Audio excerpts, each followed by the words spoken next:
Irmãos, boa noite. Nós vamos dar início ao nosso culto. Vamos nos colocar em pé e vamos orar. Vamos cantar um louvor ao nosso Deus. Senhor Deus e Pai, muito obrigado, Senhor, por tudo que já temos vivido até aqui, por cada desafio que temos enfrentado. Queremos agradecer também hoje pela nossa programação. Muito grato, Senhor, por essa oportunidade de estarmos nesse debate da mesa redonda hoje pela tarde. Algo que é tão importante. Muito agradecido nós somos ao Senhor pelo que o Senhor tem feito. Queremos pedir pela continuidade de nosso tempo aqui, que o Senhor nos ajude a vencer em cada etapa, cada detalhe. Nos ajuda, Senhor, para que possamos, no fim, poder apresentar ao Senhor algo belo e que possa testemunhar da glória do Senhor a todos. Nós pedimos Tua bênção, Tua direção. E pedimos também que abençoe agora este culto, tudo que faremos agora, o louvor, a parte de devocional, que tudo seja para a Tua glória. Em nome de Jesus, amém, Senhor. Então vamos cantar, né? Aleluia, Hosana.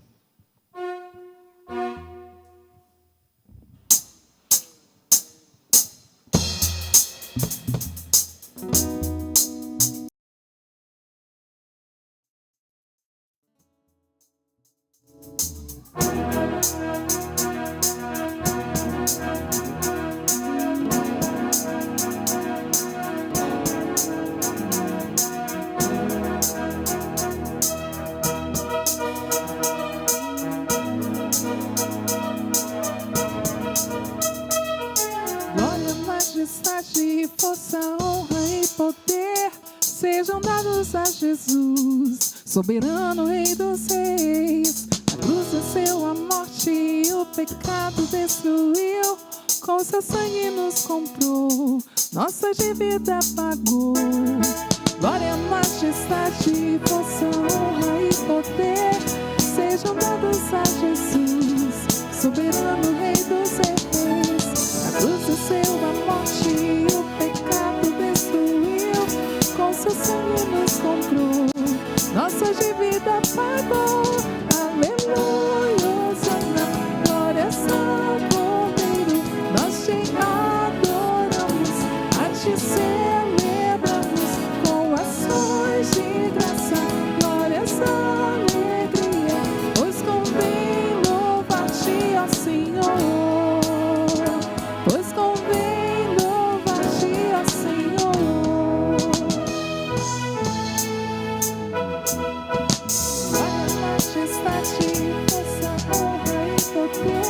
Sejam todos a Jesus, soberano Rei dos Reis. A cruz venceu a morte e o pecado destruiu. Com seu sangue nos comprou, nossa dívida pagou. Aleluia, Hosana, glórias ao Cordeiro. Nós te adoramos, a ti celebramos com ações de graça, glórias à alegria, pois convém louvar-te, ó Senhor, pois convém louvar-te, ó Senhor. Das trevas trouxe-nos a tua luz, para contigo reinar. Livre acesso nós temos ao Pai por teu sangue, ó Jesus. Aleluia, Hosana, glórias ao Cordeiro. Nós te adoramos, a ti celebramos com ações de graça, glórias à alegria, pois convém louvar-te. Aleluia, Hosana, glórias ao Cordeiro. Nós te adoramos, a ti celebramos com ações de graça, glórias à alegria, pois convém louvar-te, ó Senhor, pois convém louvar-te,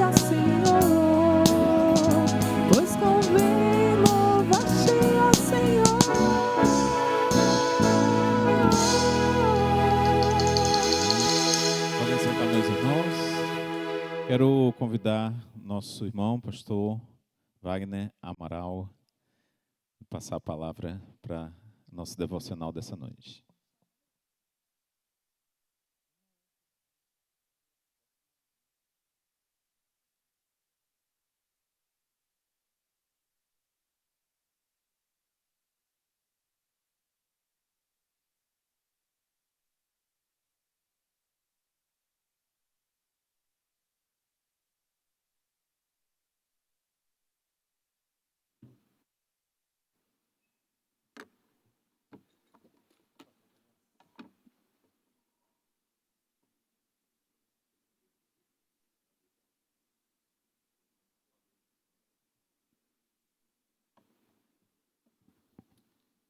Muito bem, nós temos aí, com a permissão do Senhor, dois breves momentos, para considerarmos a temática daquilo que está sendo proposta para nós e que nós acabamos de cantar nesses dias.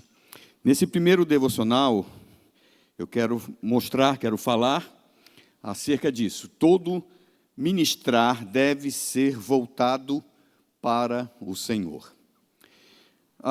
Em João, capítulo 1, verso 29, nós temos o texto conhecido. No dia seguinte, viu João a Jesus que vinha para ele e disse: Eis o Cordeiro de Deus que tira o pecado do mundo. Podemos ler juntos, novamente? Todos nós? No dia, viu João a Jesus que vinha para ele e disse: Eis o Cordeiro de Deus que tira o pecado do mundo. O Segundo Testamento, diferentemente do uso no Primeiro Testamento, que é um uso comum, ele faz um uso figurativo e em alguma forma, em algum nível, referindo-se à pessoa de Jesus Cristo como o Cordeiro de Deus. Principalmente isso se dá principalmente através de duas palavras gregas. João Batista apresentou Jesus Cristo como o Cordeiro de Deus que tira o pecado do mundo, no início do seu ministério, no início do ministério público também de Jesus Cristo.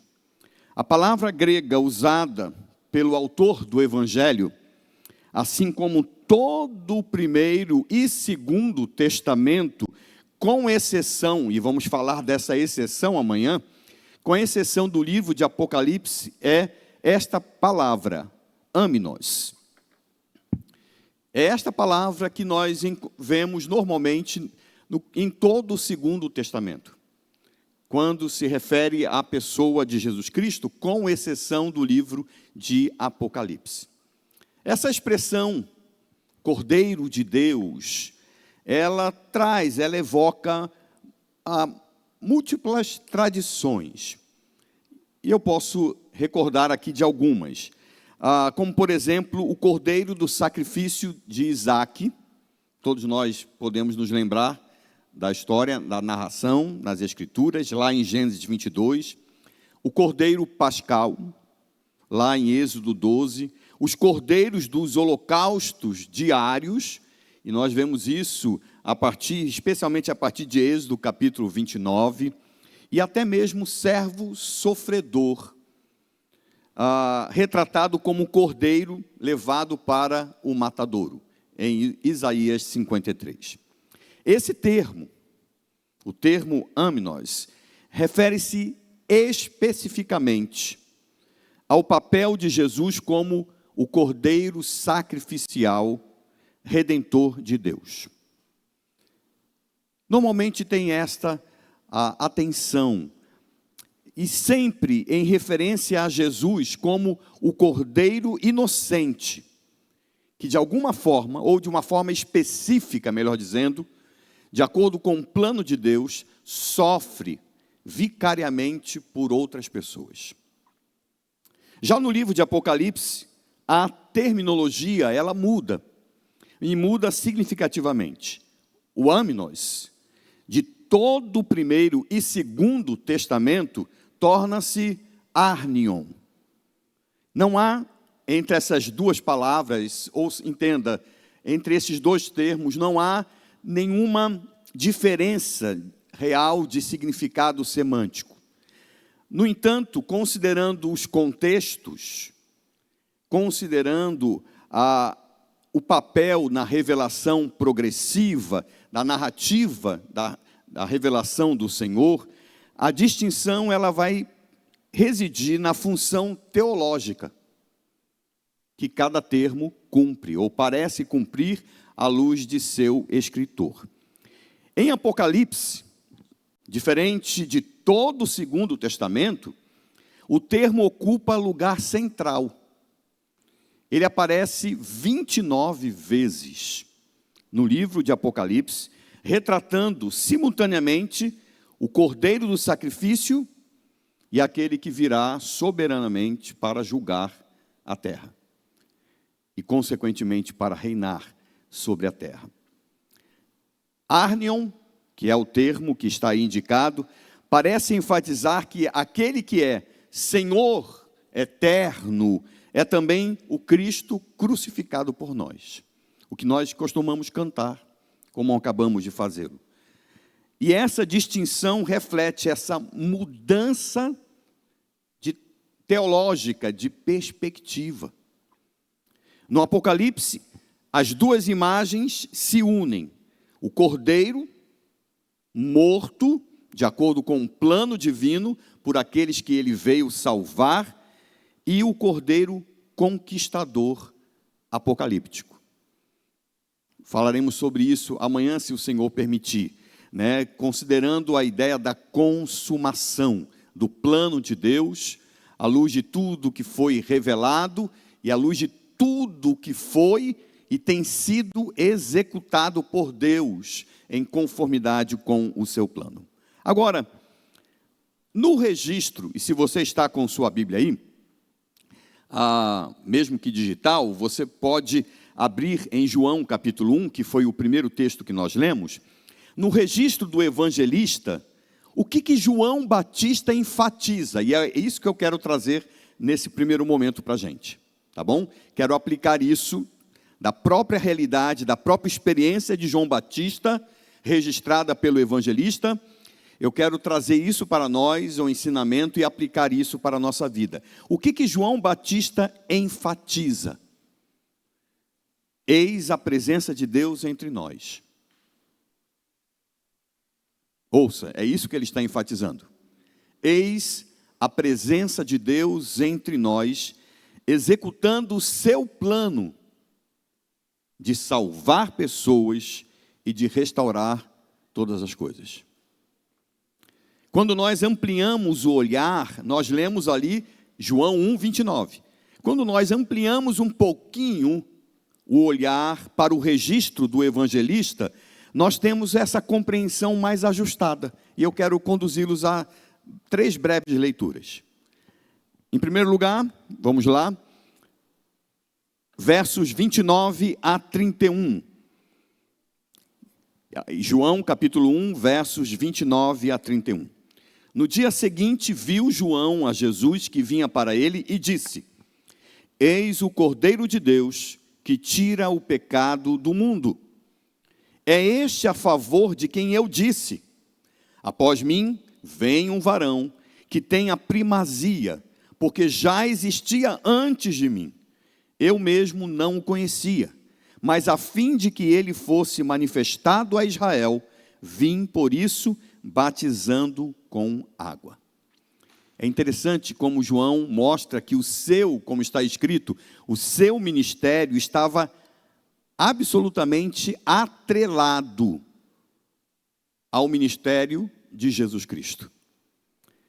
E o Jesus Cristo que, conforme as palavras registradas, que sempre existiu, a fim de cumprir com o planejamento de Deus. Então havia um planejamento, algo estava em execução, e João, à semelhança de tantos outros personagens nas Escrituras, vai afirmando isso, à semelhança de outros.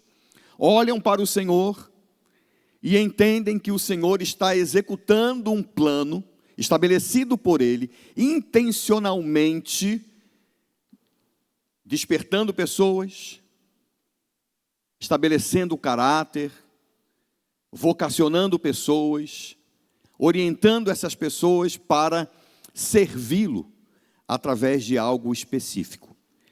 Então, João mostra que o seu nascimento, e a gente entende isso especialmente pelo escrito de Lucas no Evangelho, quando vai narrar a gravidez e o nascimento de João Batista e também de Jesus Cristo. O seu nascimento, a sua vocação, a sua capacitação, tudo isso estava objetivamente atrelado à pessoa de Jesus Cristo.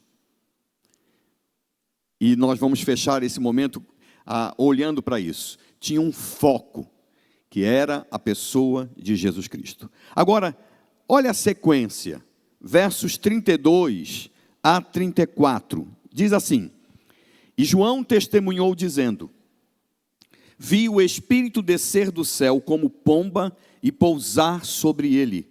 Eu não o conhecia. Aquele, porém, que me enviou a batizar com água, me disse: Aquele sobre quem vires descer e pousar o Espírito, esse é o que batiza com o Espírito Santo. Pois eu, de fato, vi e tenho testificado que ele é o Filho de Deus. O seu ministério estava orientado aos sinais que comprovariam que Jesus é o Filho de Deus. Ele já havia mencionado na parte anterior de que ele existia com esse propósito. Tudo dele estava ligado à pessoa e ao ministério de Jesus Cristo. E ele então estava orientado a isso. O próprio Deus, como sacerdote, e ao mesmo tempo como sacrifício, fazendo o que seria impossível aos homens, a fim de estabelecer a salvação. E é interessante porque João vai chamar a atenção de seus ouvintes, dizendo mostrando que a sua orientação, toda a orientação que ele havia recebido, foi estabelecido pelo Senhor, que o fez nascer, que o designou e que o capacitou. Mostrando o que ele deveria ver, o que ele deveria constatar e o que ele deveria testemunhar, através da capacitação do ministério que ele recebera. E o último texto, indo um pouquinho mais adiante, no capítulo 3, vá lá em João 3, e aqui é um texto um pouquinho só maior, versos 22 a 30, eu vou ler para você poder acompanhar. João 3, 22 a 30, diz assim: Depois disto foi Jesus com seus discípulos para a terra da Judeia. Ali permaneceu com eles e batizava. Ora, João estava também batizando em Enom, perto de Salim, porque havia ali muitas águas. E para lá concorria o povo e era batizado, pois João ainda não tinha sido encarcerado. Ora, entre os discípulos de João e um judeu suscitou-se uma contenda com respeito à purificação. E foram ter com João e lhe disseram: Mestre, aquele que estava contigo além do Jordão, do qual tens dado testemunho, está batizando, e todos lhe saem ao encontro. Respondeu João: O homem não pode receber coisa alguma se do céu não lhe for dada. Vós mesmos sois testemunhas de que vos disse: Eu não sou o Cristo, mas fui enviado como seu precursor. O que tem a noiva é o noivo. O amigo do noivo, que está presente e o ouve, muito se regozija por causa da voz do noivo, pois esta alegria já se cumpriu em mim. Convém que ele cresça e que eu diminua. E João, então, nesta visão um pouco ampliada, a partir do Evangelho, olhando para a pessoa e para o ministério, para as palavras de João Batista, ele vai mostrar que o seu ministério, objetivamente, deveria focar a pessoa de Jesus Cristo. Ele é o referencial. Ele é o que deve ser exaltado, adorado e amado. João Batista demonstrou esse senso incrível de foco. Isso tem muito a nos ensinar. Muito a nos ensinar. Muito provavelmente você não vai ter um ministério à semelhança de João Batista na forma, na vocação específica que ele teve, mas você, assim como eu, tem um ministério, uma vocação recebida do Senhor para testemunhar acerca de Jesus Cristo e para focar a pessoa de Jesus Cristo. E quando nós olhamos para o exemplo objetivo aqui de João Batista, a gente percebe que não houve espaço, nem um pequeno espaço, para a busca de reconhecimento,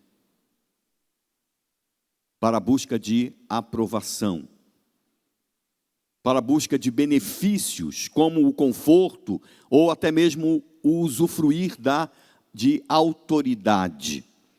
A sua existência tinha um objetivo: jogar a atenção de todos para Cristo. O que de fato aconteceu, até com os que o seguiam. Se nós não lemos os versos 35 a 42, nem precisamos ler no primeiro capítulo, mas vai nos mostrar que inclusive 2 de seus discípulos, que se tornaram discípulos de Jesus Cristo, o deixaram para seguir a Jesus. Isso não foi um desconforto para João. Esse era o foco. Este era o objetivo de João Batista. O que isso nos ensina? Nossos esforços, nosso ministério, toda a nossa produção deve exaltar o Cordeiro que tira o pecado do mundo, exaltando o plano divino e sua execução, visando a consumação. Nós podemos aprender com muitos desses homens e mulheres, né? E nós devemos revelar isso através de nosso viver e de nosso louvor, de nossa produção artística. Quando as Escrituras, meu irmão, minha irmã, quando as Escrituras nos afirmam que tudo converge em Cristo, ela não está olhando exclusivamente para aquele período. O período da história em que Jesus Cristo esteve aqui. Ela não está olhando, inclusive, exclusivamente para o período em que esta palavra foi falada ou escrita, registrada nas Escrituras. Porque toda revelação apruma o seu olhar para a consumação, para o futuro, quando Cristo reinará soberano com o homem salvo, à sua imagem e semelhança. Logo, isso nos inclui.